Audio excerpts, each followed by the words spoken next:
دلوں کو نرم کرتا ہے، دلوں پر جو کرفٹ آ گیا ہے سخت اسے توڑتا ہے، اس میں حل چلاتا ہے۔ پھر جب یہ جذب ہوتا ہے، شفاء لما فی الصدور، جو سینے کے روگ ہیں ان کے لیے شفا ہے۔ اب آپ غور کیجئے گا، علامہ اقبال نے انہی دو اعتبارات سے مسلمانوں کا مرثیہ کہا ہے کہ مسلمانوں نے اس قرآن کو نہ موعظہ کے لیے استعمال کیا اور نہ تزکیہ نفس کے لیے استعمال کیا، بلکہ اس کو تو صرف بنا لیا ہے وہ جان آسانی سے نکالنے کا نسخہ یا ایصال ثواب کا آلہ۔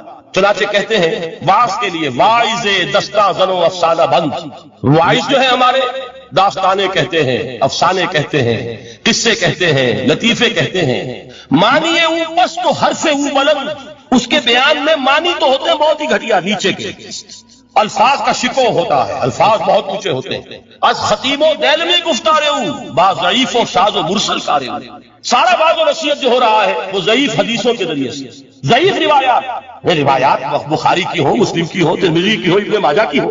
کہاں خطیب بغدادی اور دیلمی وہ کتابیں کہ جن کی کوئی سند نہیں ہے، وہاں کی روایات کے ذریعے سے لوگوں کو تذکیر کرنے کی کوشش کر رہے ہیں۔ با ضعیف و شاذ و مرسل کارے ہوئے، ضعیف روایات، شاذ روایات، مرسل روایات جن کا سلسلہ روایت محمد رسول اللہ تک متصل نہیں ہے، اس کے ذریعے سے کر رہے ہیں، حالانکہ موعظہ سب سے بڑا موعظہ یہ قرآن تھا۔ قرآن کہتے ہیں خود فذکر بالقرآن من یخاف وعید، اے محمد صلی اللہ علیہ وسلم آپ اس قرآن کے ذریعے نصیحت کیجیے، یہ قرآن ہے جو دلوں کی سختی کو ختم کرے گا، گداز پیدا کرے گا۔ دوسری طرف علامہ اقبال کیا کہتے ہیں کہ جہاں تک ہمارے ہاں جو بھی تصوف کے معروف حلقے ہیں، صوفیاء حق کی بات نہیں کہہ رہا، وہاں قوالی ہو رہی ہوگی تو حال آ جائے گا، صوفی پشمینہ پوشے حال مست از شراب نغمہ قوال مست، قوال سے جو کچھ مل رہا ہے، حال آ رہا ہے، مستی آ رہی ہے، کیف اور سرور حاصل ہو گیا ہے، صوفی پشمینہ پوشے حال مست از شراب نغمہ قوال مست، لیکن یہ کہ اس کی محفل میں دردمی سازد بقرآن محفلش، اس کی محفل میں قرآن کا کہیں گزر نہیں، جبکہ محمد رسول اللہ صلی اللہ علیہ وسلم کی بھی ایک محفل ہوتی تھی، محفل سما۔ وہ محفل سما کیا تھی؟ حضور صحابہ سے فرمائش کر کے قرآن سنتے تھے۔ حضرت عبداللہ ابن مسعود رضی اللہ تعالیٰ عنہ کی روایت موجود ہے کہ مجھے ایک مرتبہ حکم دیا حضور نے کہ قرآن سناؤ، میں نے عرض کیا حضور آپ کو سناؤں، آپ پر تو نازل ہوا ہے، تو حضور نے فرمایا نہیں، مجھے کسی اور سے سن کر کچھ اور لطف حاصل ہوتا ہے۔ اب امتثال امر میں حضرت عبداللہ ابن مسعود رضی اللہ تعالیٰ عنہ نے سورہ نساء پڑھنی شروع کی، 41ویں آیت پر پہنچے، چشم تصور سے دیکھیے کہ حضور بھی تشریف فرما ہے، صحابہ کرام کی محفل ہے، اور صحابہ کیسے بیٹھا کرتے تھے ادب کے ساتھ۔ ایک روایت میں الفاظ آئے ایسے بیٹھتے تھے ساکت و صامت ہو کر، بالکل خاموش، سکون، ساکن اور ساکت و صامت، کہ جیسے ان کے سروں پر پرندے بیٹھے ہیں کہ ذرا جنبش کریں گے تو پرندہ اڑ جائے گا، اس ادب کے ساتھ۔ تو وہ محفل جو ہے حضور صلی اللہ علیہ وسلم کی، اور ایک صحابی حضرت عبداللہ ابن مسعود گردن نیچی کیے ہوئے ہیں اور قرآن پڑھتے چلے جا رہے ہیں۔ جب اس آیت پر پہنچے فَكَيْفَ إِذَا جِئْنَا مِن كُلِّ أُمَّةٍ بِشَهِيدٍ وَجِئْنَا بِكَ عَلَىٰ هَٰؤُلَاءِ شَهِيدًا، کیا ہوگا اس دن جس دن کہ ہم حق پر ایک گواہ کھڑا کریں گے، اور اے نبی آپ کو گواہ بنا کر لائیں گے ان کے خلاف، آپ کو یہ ٹیسٹیفائی کرنا ہوگا کہ اللہ تیرا جو کلام میرے پاس آیا تھا میں نے پہنچا دیا تھا، اب ان کی ذمہ داری، they are accountable, they are responsible. اس پر حضور نے فوراً فرمایا حسبک حسبک، بس کرو بس کرو۔ اور حضرت عبداللہ ابن مسعود فرماتے ہیں کہ میں نے جب نگاہ اٹھا کر دیکھا حضور کے آنکھوں سے آنسو روا تھے۔ یہ ہے سماع، یہ محفل سماع ہے، کاش کہ اللہ تعالی ہمیں اس کی توفیق عطا فرمائے۔ یہ ہے مسنون محفل سماع، اس قرآن کے اندر وہ گداز ہے۔ آیا کہ نہیں سال کے پارے کے بالکل آغاز میں وَإِذَا سَمِعُوا مَا أُنزِلَ إِلَى الرَّسُولِ تَرَىٰ أَعْيُنَهُمْ تَفِيضُ مِنَ الدَّمْعِ مِمَّا عَرَفُوا مِنَ الْحَقِّ يَقُولُونَ رَبَّنَا آمَنَّا فَاكْتُبْنَا مَعَ الشَّاهِدِينَ۔ تو یہ ہے دوسری چیز کہ در حقیقت تزکیہ نفس کا ذریعہ یہ قرآن ہے۔ سینوں میں جو روگ ہیں، حب دنیا، حب مال، حب شہرت، حب اقتدار، جس کو کہ ایڈلر کہتا ہے دی ارج ٹو ڈومینیٹ، میں میرا غلبہ ہو، میرا تسلط ہو، میں نمایاں ہو جاؤں، میری حکومت بن جائے، اختیار میرے ہاتھ میں آ جائے، دی ارج ٹو ڈومینیٹ، یہ ساری ارجز ہیں ہماری در حقیقت جس سے فساد رونما ہے۔ یہ حب مال ہے جس کی وجہ سے ہمارے اندر تنافس ہے، الہاکم التکاثر حتی زرتم المقابر، یہ کثرت اور بہتات کی طلب تمہیں غافل کیے رکھتی ہے یہاں تک کہ قبروں تک جا پہنچتے ہو۔ آنکھ انسان کی کھل نہیں پاتی، جس کے پاس 10 نسلوں کے لیے کھانے کو موجود ہے، اس کی بھی حرص جو ہے اور مزید کا لالچ جو ہے وہ ختم نہیں ہوتی۔ یہ چیزیں ہیں اصل روگ ان دلوں کے۔ من لم يتغنى بالقرآن فليس منا، جو قرآن کو بہتر سے بہتر انداز میں، اچھی سے اچھی آواز میں، خوش الحانی کے ساتھ پڑھنے کی کوشش نہیں کرتا، وہ ہم میں سے نہیں۔ بلکہ ایک مرتبہ حضور رات کے وقت آپ گشت پر تھے اپنے ساتھیوں کے حالات معلوم کرنے کے لیے، حضرت ابو موسیٰ اشعری رضی اللہ تعالیٰ عنہ ایک صحابی ہیں، ان کے گھر کے پاس سے گزر ہوا، وہ رات کو تہجد پڑھ رہے تھے، کھڑے ہوئے کیف کے عالم میں قرآن تلاوت کر رہے ہیں. حضور کو بہت پسند آئی ان کی قرات، کافی دیر تک وہاں کھڑے سنتے رہے. اب انہیں کیا پتا کون سن رہا ہے. بالکل اسی طرح سمجھ لیجئے ایک بات یاد آئی ہے، حضور فرماتے ہیں کہ جس طرح کان لگا کر اللہ قرآن کسی چیز کو نہیں سنی، ہمیں نظر نہیں آتا نا، ہمیں معلوم نہیں، ہم قرآن پڑھ رہے ہیں تو سننے والا کون ہے؟ سب سے زیادہ کان لگا کر خود اللہ. یہاں اس لیے مجھے یاد آیا کہ ابو موسیٰ اشعری کو کیا پتا تھا کہ کون سن رہا ہے. وہ اپنی کیفیت میں نماز میں تہجد میں قرآن کی تلاوت کر رہے تھے، اور ظاہر بات ہے ان کے گھر ایکڑوں میں بنے ہوئے نہیں تھے، ایک ایک کمرہ، ایک ایک کوئی حجرہ، ایسے تو گھر تھے نا صحابہ کے. لہذا حضور پاس سے گزرے، آواز آئی، کافی دیر سنتے رہے.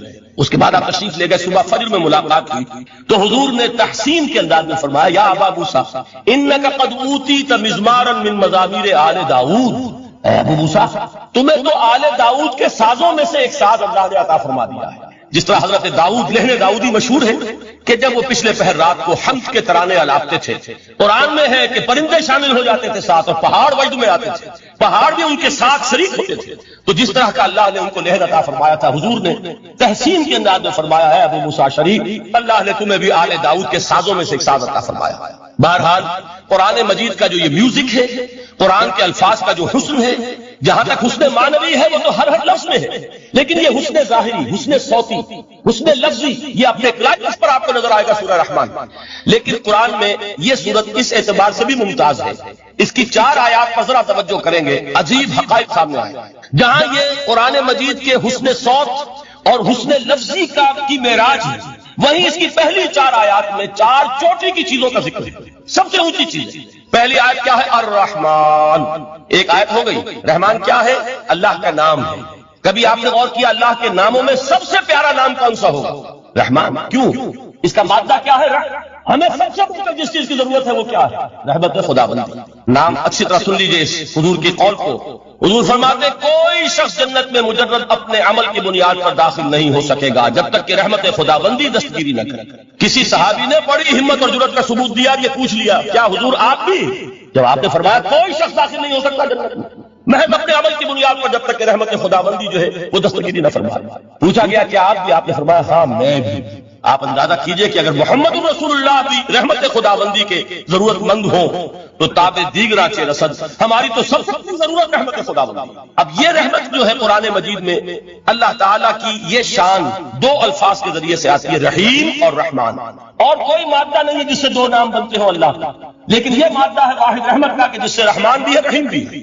رحیم صفت مشبہ ہے، رحمت دائم ہو جائے گی، مستقل ہوگی تو رحیم کہیں گے. اور رحمان اس میں رحمت کی ہے وہ شان ہے کہ جیسے ٹھاٹھے مارتا ہوا سمندر ہو، ہیجان کی کیفیت، طوفانی کیفیت. رحمت خداوندی کا طوفانی جوش وہ ہے رحمان. آپ تو رہتے اس علاقے میں ہیں، آپ کو معلوم ہے عرب اگر بھوکا مرا جا رہا ہو تو کیا کہے گا؟ انا جوعان. پیاسا مرا جا رہا ہو انا عطشان. بہت غضبناک ہوگا غضبان. غضبان آصفہ قرآن میں آیا، بہت غضبناک. رحمان جس کی رحمت جوش میں ہے، ٹھاٹھے مارتے ہوئے سمندر کے مالک. تو یہ اللہ تعالیٰ کے ناموں میں سب سے پیارا نام. اب آگے چلیے، الرحمن علم القرآن. رحمان قرآن سکھایا. رحمت خداوندی کا سب سے بڑا مذہب، رحمان کی رحمانیت کا سب سے بڑا مذہب قرآن ہے. ان میں جو منطقی ربط ہے اس کو سمجھتے جائیے. اچھا آپ یہ سوچئے جو بھی انسان کو حاصل ہوا وہ کس نے دیا؟ اللہ نے. سائنس کا علم کس نے دیا؟ اللہ نے. علم آدم الاسماء کلھا. وہ علم الاسماء جو حضرت آدم کو دے دیا گیا تھا ازل میں، یہ اسی کا ظہور ہے، یہ اسی کی ایکسفولیشن ہے جو ہو رہی ہے ہوتی رہے گی ابھی. اور جو دوسرے علم ہے وہ کس نے دیا؟ اللہ نے. لا یحیطون بشیء من علمہ الا بما شاء. مخلوق میں سے کوئی اللہ کے علم میں سے کسی شے کا احاطہ نہیں کر سکتا مگر وہ جتنا اللہ دینا چاہے. لیکن یہ کہ تمام علوم میں چوٹی کا قرآن. نوٹ کرتے جائیے، چوٹی کی چیزیں جمع کی. اللہ کے ناموں میں چوٹی کا نام رحمان.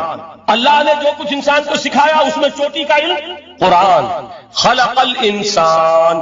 انسان کو پیدا فرمایا. سوال یہ کہ حیوانات کو کس نے پیدا فرمایا؟ آسمان کس نے پیدا کی؟ زمین کس نے پیدا کی؟ فرشتے کس نے پیدا کی؟ کیا مطلب خلق الانسان؟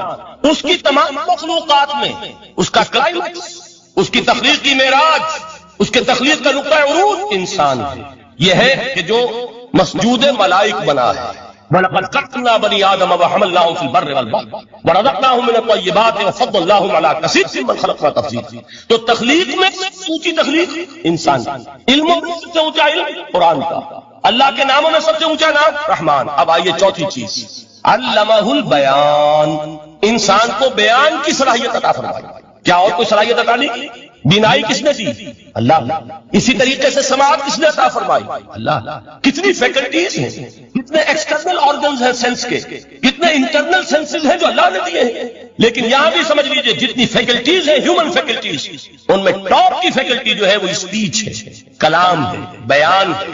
جن لوگوں نے میڈیکل سائنس کا مطالعہ کیا ہے وہ جانتے ہیں کہ یہ برین ہے، ہیومن برین، اس برین میں جو اوپر ایک زرد سا مادہ ہوتا ہے، گرے میٹر، اس کی ایک کوٹنگ ہوتی ہے. یہ ہائیسٹ ایوالوڈ فارم ہے اور اس میں سب سے بڑا رقبہ جو ہے وہ اسپیچ سینٹر کہلاتا ہے. اسی لیے انسان کو حیوان ناطق کہتے ہیں. حیوان کے اور انسان کے مابین امتیاز قائم کیا گیا، نطق، گویائی، بولنا. اب یہ کیا چیز ہوئی؟ انسان کی صلاحیتوں میں سے سب سے اونچی صلاحیت. 4 آیتیں ہو گئی. اللہ کے ناموں میں سب سے چوٹی کا نام رحمان. اس نے جو علوم پیدا کیے ان میں چوٹی کا علم قرآن. اس نے جو مخلوقات پیدا فرمائی ان میں چوٹی کی مخلوق انسان. انسان کو جو صلاحیت اور استعدادات عطا فرمائی ان میں چوٹی کی استعداد بیان. جمع کیجئے نتیجہ کیا نکلے گا؟ وہ نتیجہ ایک حدیث نبوی کی شکل میں سامنے آتا ہے. پہلی حدیث میں نے یہی پڑھی تھی. اس کے راوی کون ہے؟ عثمان ابن عفان. میں حیران ہوتا ہوں وہ قافیہ یہاں بھی موجود ہے، رحمان، قرآن، بیان، انسان، عثمان، عفان. باپ بھی اسی وزن پر ہے، عثمان ابن عفان. عن عثمان ابن عفان رضی اللہ تعالی عنہ قال قال رسول اللہ صلی اللہ علیہ وسلم. حضرت عثمان شہید مظلوم ذو النورین رضی اللہ تعالی عنہ فرماتے ہیں کہ اللہ کے رسول صلی اللہ علیہ وسلم نے فرمایا خیرکم من تعلم القرآن وعلمہ. تم میں سے بہترین وہ ہے جو قرآن سیکھے اور سکھائے. قوت بیان جو تمہاری فیکلٹی ہے اس کا استعمال کسی گھٹیا کام کے لیے نہیں ہونا چاہیے. دیکھیں اردو میں محاورہ ہے کہ توپ سے مکھی نہیں ماری جاتی. توپ بنائی گئی ہے کسی بڑی شے کے لیے، مکھی مارنے کے لیے توپ استعمال نہیں ہوتی. یہ قوت بیان جو ہے جو ٹاپ موسٹ فیکلٹی ہے ہیومن جو فیکلٹیز ہیں ان میں سے، اس کا استعمال بھی ٹاپ موسٹ ہونا چاہیے. قرآن کو بیان کرو.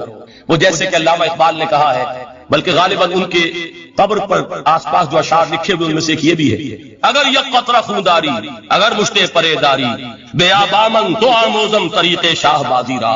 اگر تمہارے اندر ایک قطرہ بھی خون کا ہے اور مٹھی بھر بھی پر اگر اللہ نے دیے ہیں تو میرے پاس آؤ کہ میں تمہیں شہبازی کے طریقے سکھاؤں. اسی طرح جان لیجئے اگر اللہ نے قوت گویائی عطا فرمائی، اگر اللہ نے تمہیں حیوان ناطق بنایا، اگر اللہ تعالیٰ نے تمہیں یہ صلاحیت عطا فرمائی، اس صلاحیت کا مصرف دنیا کو نہ بناؤ، اس صلاحیت کا مصرف اللہ کے کلام کو پھیلانے پر اس کو صرف کرو. خیرکم من تعلم القرآن وعلمہ. خیر جب لفظ آتا ہے بغیر من کے، ورنہ تو آتا خیر منہ، تو یہ ہوگی کمپیریٹو جو ایک ایڈجیکٹو جو ہوتی ہے، لیکن یہ سپرلیٹو ڈگری ہے جب بغیر من کے ہوگا. خیرکم دی بیسٹ امنگسٹ یو، جو تم میں بہترین لوگ ہیں وہ کون ہے؟ من تعلم القرآن وعلمہ، جو قرآن سیکھیں اور سکھائیں، قرآن پڑھیں اور اسے بیان کریں. آج جان لیجئے سب سے بڑی ضرورت اس بات کی ہے کہ آج کا قرآن پڑھیں. آپ حیران ہوں گے کہ یہ کیا کہا اس نے. دیکھیے قرآن اترا تھا 1400 برس پہلے، لیکن تا قیامت نوع انسانی کو جتنے مسائل درپیش ہوں گے ان سب کا حل اس میں ہے. البتہ کھودنا پڑے گا، گہرائی میں اترنا ہوگا. ایک قرآن کی سطح ہے، اس سطح نہیں اس کی گہرائیوں کے اندر غوطہ زنی کرو. قرآن میں ہو غوطہ زن ہے مرد مسلمان. اور آج کا قرآن یعنی آج کی ہدایت جو اللہ نے اس میں رکھی ہوئی ہے، دیکھیے اس کو نکالو اس کے اندر. ابھی میں حدیث تو آپ کو سناؤں گا، اس میں یہ تصور آئے گا سامنے اور واضح ہو کر. آج کے انسان کی رہنمائی اس قرآن سے اخذ کر کے انسان تک پہنچاؤ. یہ ہے فریضہ محمد رسول اللہ کی امت کا صلی اللہ علیہ وسلم. آپ نے وہ حدیث سنی تھی کہ بلغوا عنی ولو آیۃ. حضور نے خطبہ حجۃ الوداع میں پہلے تو گواہی دی مسلمانوں سے. 1.25 لاکھ کا مجمع جمع تھا. حجت ناہنجار اور فلک کج رفتار، اس کو خامخواہ گالیاں دے رہے ہو، اس کا خامخواہ شکوہ کر رہے ہو، شکایت کر رہے ہو. یہ تو ہے باد صبا ہی ہم، یہ تمہارے اپنے کرتوتوں کی سزا ہے جو تمہیں مل رہی ہے. تم نے قرآن کو پیٹ دکھائی، تم ذلیل و رسوا سمجھا. خارس محجوری قرآن شدی شکوہ سنجے گردش دوران شدی. اے جو شبنم برزمی افکندئی در بغل داری کتاب زندئی. اے وہ قوم جو شبنم کی طرح زمین پر پڑی ہے، اغیار اسے پاؤں تلے روند رہے ہیں. جیسے آپ صبح کو سیر کرنے نکلتے ہیں، سبزے پر پڑی ہوئی شبنم اسے آپ روندتے ہیں اپنے قدموں تلے. اے امت محمد، آج تو دنیا کی قوموں کے سامنے اسی طرح پابال ہے، سرنگوں ہے، لیکن ہوش میں تیری بغل میں وہ کتاب زندہ موجود ہے. وہ کتاب زندہ جس نے کہ دنیا میں یہی جزیرہ نما عرب وحشی لوگوں کا مسکن، نہ یہاں علم، نہ یہاں تمدن، نہ یہاں تہذیب، نہ یہاں تنظیم، کوئی ڈسپلن نہیں، کوئی حکومت نہیں، کوئی تہذیب نہیں، کچھ نہیں، تاریکیاں ہی تاریکیاں۔ یہی کتاب تھی جس نے اسے منور کیا، یہی کتاب تھی جس نے دنیا کا امام بنایا، یہی کتاب تھی جس نے دنیا کا معلم بنایا، یہ کتاب تھی جس نے نئے نئے علوم ایجاد کرنے سکھائے، یہ کتاب تھی جس کی بدولت یہی عرب تھے جنہوں نے یونان کے فلسفے اور سائنس کو جو بھول چکے تھے انہیں زندہ کیا، ان میں نئی چیزوں کا اضافہ کیا اور اسپین کی یونیورسٹیوں کے ذریعے سے یورپ تک دوبارہ پہنچا دیا۔ یہ وہ کتاب ہے در بغل داری کتاب زندگی۔ بعد میں کیسے کیسے شکوے کہے ہیں، اسی قرآن میں ہے ابتر کے جہاں کی تعلیم، جس نے مومن کو بنایا محو پرمی کامل۔ اس قرآن کو لے کر مسلمان نکلا ہے، ایک ہاتھ میں قرآن، ایک میں تلوار۔ برا نہ مانیے قرآن تلوار کا نام بھی آپ اپولوجیٹک انداز میں نہ لیا کریں۔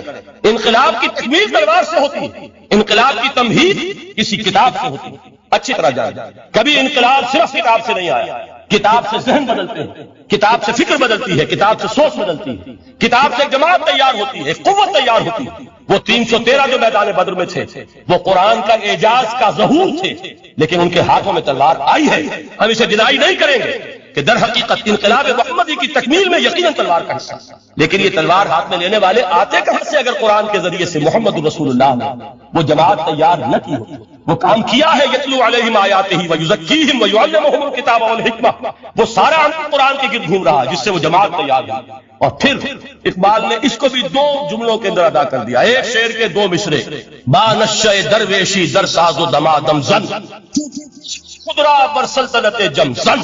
پہلے ہے وہ نشہ درویشی، وہ صحابہ کرام کے وہ راتوں کو اللہ کے سامنے کھڑے رہنا، وہ تزکیہ نفس، وہ موعظہ قرآنی، وہ تزکیہ جو قرآن کے ذریعے سے ہو رہا تھا 13 برس تک ہوا۔ اب جب ایک دماغ تیار ہو گئی، ایک قوت وجود میں آئی، تو اب اس قوت کو محمد رسول اللہ نے باطل کے نظام پر دے مارا، ٹکرایا۔ بانشہ درویشی در ساز و دمادم زن چون پختہ شریف بر سلطنت جم زن۔ تبھی وہ انقلاب آیا، جعل حق و زہق الباطل ان الباطل کان زہوقا۔ تو اللہ تعالیٰ اس کتاب کو اب میزان بنا چکے ہیں، وبالحق انزلناہ وبالحق نزل۔ یہ قرآن حق کے ساتھ نازل ہوا ہے، فیصلہ کن کتاب ہے۔ انہ لقول فصل وما هو بالحزل، یہ قول فصل ہے، حزل نہیں ہے، کسی شاعر کی شاعری نہیں ہے کہ آپ نے تحسین کی تو کیا اور نہ کی تو کیا۔ یہ کتاب وہ ہے کہ اگر مانو گے تو محو پروی کا امیر بنو گے، اور اگر اس کو پیٹ دکھا سکو گے جیسے دکھائی تم نے تو ذلیل کر دیا جاؤ گے، رسوا کر دیا جاؤ گے، جیسے کہ آج کم سے کم 300 برس سے پوری دنیا میں مسلمان ذلیل و خار از محجوری قرآن شدی، شکوہ سنجے گردش دورہ شدی، اے چو شکمبر زمین افتندئی در بغل داری کتاب زندگی، ان اللہ یرفع بہذا الکتاب اقواما ویضع بہ آخرین۔ رواہ مسلم۔ آخری حدیث جس پر کہ میں اپنی گفتگو ختم کر دوں گا، یہ حضرت علی سے ہے رضی اللہ تعالی عنہ۔ دیکھیے ایک حدیث حضرت عثمان سے، ایک حضرت عمر سے، ایک حضرت علی سے۔ یہ سب کون ہیں؟ یہ سب ہمارے ہیں۔ یہ محمد الرسول اللہ صلی اللہ علیہ وسلم کی تربیت کا شاہکار۔ حضرت ابوبکر رضی اللہ تعالیٰ عنہ سے بھی ایک حدیث مروی ہے، لیکن اس کا متن مجھے یاد نہیں تھا۔ مفہوم اس کا یہ ہے کہ جس شخص کو اللہ نے قرآن جیسی دولت دی ہو اور پھر کبھی اس کے دل میں یہ خیال آئے کہ اللہ نے اپنے کسی اور بندے کو کوئی زیادہ بڑی نعمت دی ہے، اس نے قرآن کی ناقدری کی۔ کسی ملینئر کو دیکھ کر اور بلینئر کو دیکھ کر، کسی کا بہت بڑا محل دیکھ کر اگر تمہارے دل میں یہ خیال آیا کہ یہ دولت بڑی ہے اس دولت سے جو تمہارے پاس ہے قرآن کی، تو تم قرآن کی قدر و قیمت سے واقف نہیں۔ تمہیں معلوم کیا کہ یہ کتنی بڑی دولت ہے؟ یہ در حقیقت شرح ہے اسی انہی الفاظ قرآنی کی کہ فَبِذَلِكَ فَلْيَفْرَحُوا هُوَ خَيْرٌ مِّمَّا يَجْمَعُونَ۔ جو کوئی دنیا جمع کرتی ہے، جن کو قیمتی اشیاء سمجھ کر لوگ جمع کرتے ہیں، ان سے بڑھ کر قیمتی یہ قرآن ہے۔ تو حضرت ابوبکر سے یہ بڑی، حضرت عمر سے ان اللہ یرفع بہذا الکتاب اقواما ویضع بہ آخرین، حضرت عثمان سے خیرکم من تعلم القرآن وعلمہ۔ اب آئیے حضرت علی، سیدنا علی رضی اللہ تعالیٰ۔ وہ حدیث طویل ترین ہے جو مدح قرآن میں محمد رسول اللہ سے مروی ہے صلی اللہ علیہ وسلم۔ پوری حدیث مجھے یاد بھی نہیں ہے اور اس کا وقت بھی نہیں ہے، لیکن بڑی پیاری حدیث ہے اس اعتبار سے۔ آغاز کیسے ہوا؟ حضرت علی فرماتے ہیں قال رسول اللہ صلی اللہ علیہ وسلم انہا ستکون فتنۃ، ان قریب ایک بہت بڑا فتنہ رونما ہوگا۔ حضور نے خبر دی فتنے کی۔ حضرت علی فرماتے ہیں اس پر میں نے عرض کیا، قلت، میں نے عرض کیا، مل مخرج منہا یا رسول اللہ، اے اللہ کے رسول اس سے نکلنے کا راستہ کون سا ہوگا؟ دیکھیے یہ لکھا ہوا ایگزٹ، نکلنے کا راستہ، اور عام طور پر آپ نے دیکھا ہوگا بڑے ہالز میں یہ سرخ روشنی ہوتی ہے، اس میں اس کا اہتمام کیا جاتا ہے کہ اگر خدا نخواستہ کو حادثہ ہو جائے لوگوں کو معلوم ہو نکلنے کا راستہ کون سا، یہ مخرج ہے۔ حضور نے خبر دی کہ فتنہ ہوگا۔ تو دیکھیے میں ایک بات عرض کیا کرتا ہوں، ذرا توجہ کیجئے، ہمارا حال کیا ہے؟ ہم بڑے ریشنلسٹ قسم کے لوگ ہیں، یہ زمانہ ریشنلزم کا ہے۔ اگر ہم ہوتے تو کیا پوچھتے؟ وہ فتنہ کیا ہوگا، کیوں ہوگا، کہاں سے آئے گا؟ ہمارے سوال یہ ہوتے، کب آئے گا، کیوں، کہاں، کب، کیسے؟ ان سب کی حیثیت علمی سوالات کی ہے۔ بھائی کب آئے گا ایک علم ہے، کیسے آئے گا علم ہے، کہاں سے آئے گا علم ہے، لیکن اصل جو عملی اعتبار سے اہمیت والی شے ہے، بچاؤ کا راستہ کون سا ہوگا؟ محمد رسول اللہ، یہ بتائیے ہم۔ مل مخرج منہا یا رسول اللہ، حضرت علی نے یہ نہیں پوچھا فتنہ کیا ہوگا، کہاں سے آئے گا حضور، کیوں آ جائے گا، کب آ جائے گا، نہیں، مل مخرج منہا یا رسول اللہ، اے اللہ کے رسول یہ بتائیے کہ جب وہ فتنہ رونما ہوگا تو نکلنے کا راستہ کون سا؟ اس کا جواب ہے، ارشاد فرمایا محمد رسول اللہ نے، کتاب اللہ، اللہ کی کتاب ہے وہ مخرج، یہ کتاب ہے کہ جس کو تھامو گے تو فتنوں سے محفوظ رہو گے۔ اس کے بعد آپ فرماتے ہیں فیہ نبأ ما قبلکم وخبر ما بعدکم وحکم ما بینکم، اس میں تم سے پہلوں کی بھی خبریں موجود ہیں، عاد اور ثمود اور قوم نوح اور قوم ہود اور قوم لوط اور قوم صالح اور آل فرعون، یہ کون ہے؟ من قبلکم، تم سے پہلے، وفیہ خبر ما بعدکم، جو کچھ تمہارا ہونے والا ہے اس کی خبریں بھی موجود ہیں، لیکن وہ کیسے ہوں گی؟ وہ بٹوین دی لائنز ہوں گی، وہ بین السطور ہوں گی۔ ان کے لیے انسان کو، آپ کو معلوم ہے ایک عبارت میں سطور ہوتی ہے اور ایک درمیان میں ہوتا ہے، ان سے کچھ لکھا ہوا نہیں ہوتا۔ You have to read between the lines. Quran میں بعد میں ہونے والے حالات بھی درج ہیں، لیکن اس طرح نہیں جیسے کہ پچھلے حالات درج ہیں۔ اس کے لیے ذرا ان ڈیپتھ پونڈرنگ اوور، غور و فکر اور تدبر کی ضرورت ہے۔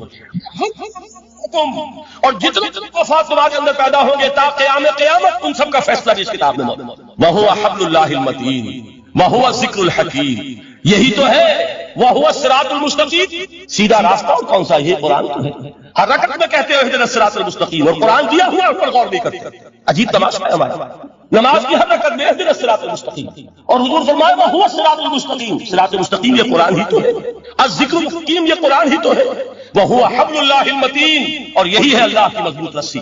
آپ نے قاری صاحب سے وہ آیات سنی سورہ آل عمران کی، وَاعْتَصِمُوا بِحَبْلِ اللَّهِ جَمِيعًا وَلَا تَفَرَّقُوا، اللہ کی رسی کو مضبوطی سے مل جل کر تھامو اور تفرقے میں مبتلا نہ ہو۔ تفرقہ ہوگا تو کیا ہوگا؟ تمہاری ہوا اکھڑ جائے گی۔ آج آپ کو معلوم ہے دول عرب اگر یہ یکجا ہو جائیں، ایک دن کے لیے اسرائیل قائم نہیں رہ سکتا، امریکہ کے باپ اسے قائم نہیں رکھ سکتا۔ اگر امت عرب جمع ہو جائے، عالم اسلام تو بڑی شے ہے، جو وسائل ان کے پاس ہے، جو اللہ تعالیٰ نے ان کو نعمت عطا فرمائی، لیکن افتراق، انتشار، اختلاف، جتھے بندی، گروہ بندی، دھڑے بندی، اس نے اسرائیل کا خنجر ان کے سینے میں پیوست کیا، اس لیے کہ فتذهب ريحكم، اگر تم اختلاف کرو گے تو تمہاری ہوا اکھڑ جائے گی۔ آج وہ ہوا اکھڑ چکی، تو فرمایا واعتصموا بحبل اللہ جميعا ولا تفرقوا، اللہ کی رسی کو مضبوطی کے ساتھ مل جل کر تھامو اور تفرقے میں مت پاؤ۔ حضور فرما رہے ہیں وہ اللہ کی رسی کون سی؟ هو حبل اللہ المتین، یہی قرآن ہے اللہ کی مضبوط رسی۔ علامہ اقبال نے کیا خوب کہا ہے، علامہ اقبال نے قرآن اور حدیث کے حقائق کو جس طریقے سے اشعار کا جامہ پہنایا ہے، وہ تو خود کہتے ہیں گوہر دریائے قرآن سستام، میں نے قرآن مجید کے دریا سے موتی نکال کر اپنے اشعار کے اندر میں نے چن دیے، میرا کام اور کچھ نہیں ہے۔ موتی کوئی بھی غواص پیدا نہیں کرتا، دریا کی گہرائی سے نکالتا، یہ میری حکمت نہیں ہے جو میرے اشعار میں ہے، یہ میں نے قرآن مجید کے دریا میں غوطہ زنی کر کے اس سے یہ موتی نکالا، گوہر دریائے قرآن سستام۔ اب دیکھیے اسی حدیث کے اس ٹکڑے کو کیسے شعر میں لائے ہیں، از یک آئینی مسلمان زندہ است، پیکر میں لفظ قرآن زندہ ہست، مسلمان کی زندگی تو ایک آئین کے بدولت ہے، یہ آئین قرآن جو کہا تھا کبھی قائد اعظم مرحوم نے، جب پوچھا گیا تھا کہ آپ کے پاکستان کا دستور کیا ہوگا، کیا فرمایا تھا؟ یاد کیجیے کہ ہمیں کسی نئے دستور کی ضرورت نہیں، ہمارا دستور 1400 برس پہلے طے ہو چکا ہے۔ یہ ہماری بدقسمتی ہے جو کچھ کہا تھا قائد اعظم نے، God has given us a golden opportunity to prove our worth as architects of a new state and let it not be said that we didn't prove equal to the task۔ میں معذرت کے ساتھ عرض کروں گا کہ واقعہ یہ ہے کہ ہم اس کے equal to the task ثابت نہیں ہوئے۔ قائد اعظم کا دیا ہوا پاکستان آج دنیا میں موجود نہیں، اس کا ایک حصہ اپنے نام سے دستبردار ہو کر بنگلہ دیش بن چکا ہے، اس نے اپنی تاریخ کو خیر بات کہہ دیا، حالانکہ مسلم لیگ کی جنم بھومی ڈھاکہ ہے، 1906 میں ڈھاکہ میں مسلم لیگ نے جنم دیا، اور اگر وہ صرف اس سے علیحدہ ہوتا یہ اکیلا صدمہ ہوتا، لیکن یہ کہ اس نے جب نام بدلا ہے در حقیقت اس نے اپنے تاریخ سے، اپنے پس منظر سے استعفیٰ دیا۔ یہ ہمارا دوہرا ہمارے لیے صدمے کی بات ہے۔ کیا دو یمن موجود نہیں؟ ان میں سے کوئی ایک بھی اپنا نام چھوڑنے کو تیار ہو؟ کیا 2 جرمنی دنیا میں موجود نہیں ہے؟ کوئی ایک ان میں سے اپنا نام چھوڑے گا؟ کیا 2 کوریا نہیں ہے؟ 2 ویتنام نہیں ہے؟ تو کیا 2 پاکستان نہیں ہو سکتے تھے؟ میں یہ کہا کرتا ہوں کہ یہ گہرا صدمہ ہے علیحدگی، اور دوہرا صدمہ ہے، اور اس سے کہیں زیادہ بڑا کہ انہوں نے اپنا نام بدل دیا، اپنی آئیڈینٹی چینج کر دی، انہوں نے وہ نام اپنے ماتھے سے اتار کر خلیج بنگال میں دبو دیا۔ یہ بہت بڑی سزا ہے جو ہمیں ملی ہے۔ کیوں ملی ہے؟ کہ ہم نے 25 برس تک اس قائد جس کو کہا تھا کہ وہ ہمارا آئین ہے، اس کو آئین نہیں بنایا۔ ہم نے دنیا کے سامنے دھولیاں پساری، ہم نے طرح طرح کے نظاموں کو آزمایا، لیکن اس قرآن کی طرف پیش قدمی نہیں کی۔ اللہ تعالیٰ ڈھیل دیتا ہے لیکن سزا بھی بہت سخت ہوتی ہے۔ ان بطش ربک لشدید، وہ ہم پر کوڑا برسا ہے۔ تاریخ انسانی کی عظیم ترین شکستوں میں سے ایک شکست ہے کہ جو ہمارے ماتھے پر کلم کے ٹیکے کی طرح موجود ہے۔ اللہ کرے کہ آئندہ یہ تاریخ اپنے آپ کو نہ دہرائے۔ لیکن میں عرض کر دیتا ہوں آپ سے، جو ہمارے لچھن ہے، جو ہمارا طرز عمل ہے، جو ہمارے لیل و نہار ہے، جو ہمارا انداز ہے، اللہ کے دین کا استہزاء اور تجسس، جس طرح اللہ کے ساتھ مذاق ہم کر رہے ہیں، اس کا شاید اس سے بھی کہیں زیادہ برا نتیجہ نکلے۔ اللہ مجھے اور آپ کو اور ارض مقدس پاکستان کو اس انجام سے بچا، لیکن اس کے لیے کام کرنا ہوگا۔ صرف کہنے سے بات نہیں بنے، کمر کسنی ہوگی۔ ہمت جو ہے پھر انسان کو اثر نو، ایک نئی تعمیر، ایک عزم، ایک ہاتھ میں قرآن اور ایک میں تلوار لے کر یہ پھر دوبارہ میدان میں آیا۔ بہرحال عرض یہ کرنا تھا، اقبال کہتا ہے از یکائینی مسلمان زندہ است، طے کرے ملت کے قرآن زندہ است، ماں ہم خاک و دل آگاہ اوست، اعتصامش کن کہ حبل اللہ اوست۔ تامو اس کو مضبوطی کے ساتھ، حبل اللہ یہی قرآن، یہ یکائینی اور پیکر قرآن کی زندگی، پیکر ملت کی زندگی جو ہے اس قرآن کی بدولت۔ تو حضور نے کیا فرمایا؟ فتنے سے بچنے کا راستہ کون سا ہے؟ کتاب اللہ فیہ نبأ ما قبلکم وخبر ما بعدکم وحکم ما بینکم وہو الصراط المستقیم وہو حبل اللہ المتین وہو الذکر الحکیم۔ ایک 3 جملے اور سن لیجئے۔ هو الذی لا یشبع منہ العلماء ولا یخلق عن کثرۃ الرد، یہ قرآن وہ شے ہے جس سے اہل علم کبھی سیر نہ ہو سکیں گے۔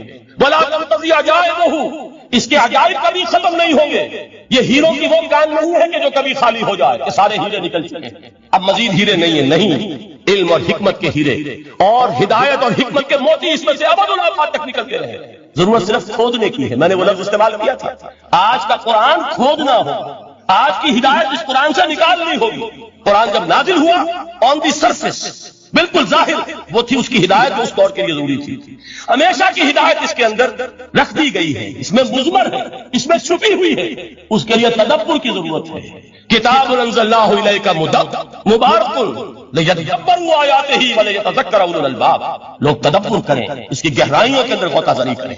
لا تنقضی عجائبہ، اس کے عجائب کبھی ختم نہیں ہوں گے۔ ولا یشبع منہ العلماء، اہل علم کبھی اس سے سیر نہیں ہوں گے۔ آپ کو سخت بھوک لگی ہوتی ہے اور کھانا کھانے کے تھوڑی دیر کے بعد اب آپ کا ہاتھ رک جاتا ہے، سیر ہو گئی۔ بہترین کھانا ہے لیکن نہیں کھا سکتا۔ اگر عام حالات میں وہ آتا تو کبھی نہ چھوڑتے، لیکن اب وہ آپ کا میزبان کہہ رہا کچھ اور دیجیے، تلاوت فرمائیے ذرا، یہ بھائی نہیں میں اب بھر چکا۔ یہ آپ کہتے ہیں کہ نہیں؟ حضور فرمایا یہ قرآن وہ شے نہیں ہے جس سے اہل علم کبھی سیر ہو سکے، ان کی پیاس بڑھتی